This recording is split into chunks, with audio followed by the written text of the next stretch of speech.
नमस्कार मित्रांनो, मी डॉक्टर संजीवनी हेरकर, आयुर्वेद तज्ज्ञ आहे मी आणि आज मी तुम्हाला माझ्या एका पेशंटचा अनुभव शेअर करणार आहे। हे बघा मित्रांनो, फक्त एका सवयीमुळे त्याचं पूर्ण आयुष्य बदललेलं आहे। मित्रांनो, तुम्ही कधी विचार केलाय का की एखादा साधा पण शिस्तबद्ध बदल हे तुमचं संपूर्ण आयुष्य बदलू शकतं? माझ्याकडे एक लेडीज पेशंट आली होती, 40 वर्षाची असेल ती आणि ऑफिसमध्ये जॉब करायची ती आणि तिच्या कंप्लेंट्स होत्या। दिवसभर खूप थकवा येतोय, चिडचिड होते, खाल्लेलं अन्न पचत नाही, रात्री झोप येत नाही, ताण टेन्शन येतो, ऑफिसची कामं वेळेवर होत नाही आणि एक अशी तक्रार होती की मॅडम माझा एक दिवस पण असा गेला नाही की ज्या दिवशी माझं काहीतरी दुखले नाही आणि त्यासाठी मी रोज एक गोळी घेतच आहे आणि गोळ्यांचा मला आता खूप कंटाळा आलाय आणि आता मी काय करू आणि आता मला आयुर्वेदिक ट्रीटमेंट पाहिजे। मी त्या पेशंटची पूर्ण हिस्ट्री घेतली, ती कधी उठते, दिवसभर काय करते, दुपारी झोपते का, रात्रीचं झोपायचं टाईम काय आहे तिचा, काय खाते आणि या सगळ्यातून एक गोष्ट लक्षात आली की तिचं शरीराचं नैसर्गिक घड्याळच बिघडलेलं आहे। तिने सूर्योदय कधी पाहिलाय हे पण ती विसरून गेली होती। सकाळी 7:30ला उठायची आणि ऑफिसला जाईपर्यंत सगळं जेवण स्वयंपाक सगळं करून जाण्यासाठी तिला फार घाई करावी लागायची।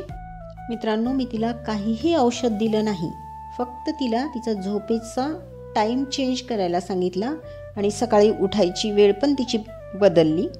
यासाठी ती काही पहिल्यांदा तयार झाली नाही, ती औषधच मागत होती, पण तिला म्हणलं 8 दिवस तरी बघू आपण, नाही कमी झालं तर मी तुला औषध देतेच ना म्हणलं। कशी बशी ती तयार झाली आणि मित्रांनो, जेव्हा ती 8 दिवसांनी क्लिनिकमध्ये आली तेव्हा माझाच माझ्यावर विश्वास बसला नाही। मला वाटलं होतं ती परत येतीच की नाही की, कारण तिला औषध दिलं नव्हतं, पण ती आली। तिच्या चेहऱ्यावरचं तेज, तिचा आत्मविश्वास आणि तिची खुशी मला खूप काही सांगून गेलं। आणि विशेष म्हणजे मित्रांनो, ही सवय तिने पूर्ण कुटुंबाला लावली आणि आज ते पूर्ण कुटुंब फ्रेश, खुश आणि निरोगी आहे। आणि मित्रांनो, ही सवय म्हणजे ब्रह्ममुहूर्तावर उठणे। ब्रह्ममुहूर्ते उत्तिष्ठेत स्वस्थो रक्षार्थम आयुष्याः।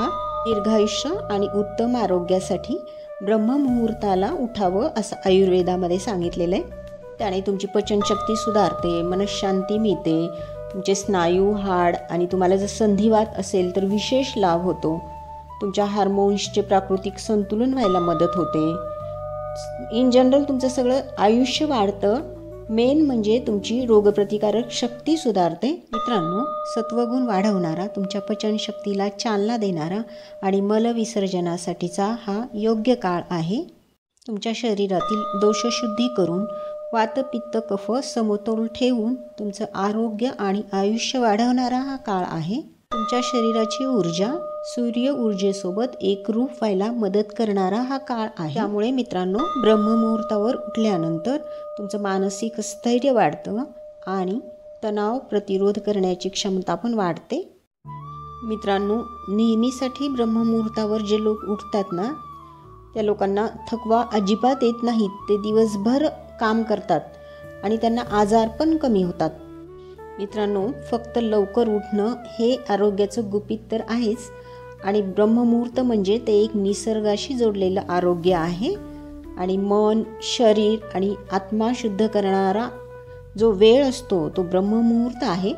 तर ब्रह्ममुहूर्त म्हणजे एक्झॅक्ट वेळ कितीची आहे तर सकाळी पहाटे 4:30 ते 5:30 पर्यंतचा जो काळ असतो तो ब्रह्ममुहूर्त असतो आणि हा आपलं शरीर आणि आत्मा यांना शुद्ध करणारा, ऊर्जा देणारा, आपलं आरोग्य सुधारणारा सर्वश्रेष्ठ वेळ आयुर्वेदात सांगितलेला आहे। मित्रांनो, तुम्ही किती वाजता उठता मला कमेंट करून सांगा आणि तुम्ही ब्रह्ममुहूर्तावर जर उठत असाल तर तुमचे अनुभव पण आमच्याशी शेअर करा।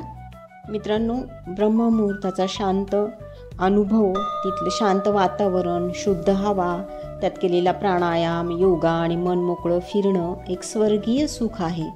मित्रांनो, तुम्हीही एकदा हा ब्रह्ममुहूर्त अनुभवून पहा, शरीर, मन आणि आयुष्य बदलेल याची मी खात्री देते। आयुर्वेदिक आरोग्याचं ते एक गुपित आहे। मित्रांनो, व्हिडिओ आवडला असेल तर प्लीज चॅनलला सबस्क्राईब करा, व्हिडिओला लाईक शेअर करा। पुन्हा भेटूया आरोग्याचं नवीन गुपित घेऊन आयुर्वेद चॅनलमध्ये। थँक्यू।